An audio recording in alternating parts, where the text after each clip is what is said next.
Mas pinaigting ng Cagayan City Health Office ang kampanya nito laban sa HIV sa pamamagitan ng pagpapalawak ng impormasyon hinggil sa prevention, treatment at care upang mahikayat ang mas maraming residente na sumailalim sa HIV testing.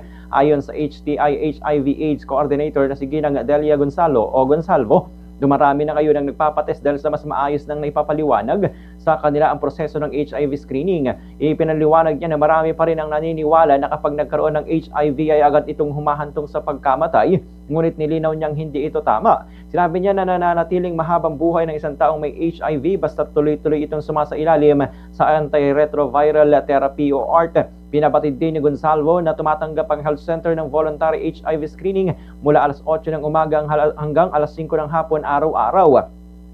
Bukas din ang kanilang pasilidad para sa konsultasyon at pagsusuri kaugnay ng sexually transmitted infections o STI. Patuloy namang hinihikayat ng City Health Office ang publiko na magpatingin at huwag mag-atubiling humingi ng tulong medikal upang mapanatili ang kalusugan at maiwasan ng pagkalat ng infeksyon.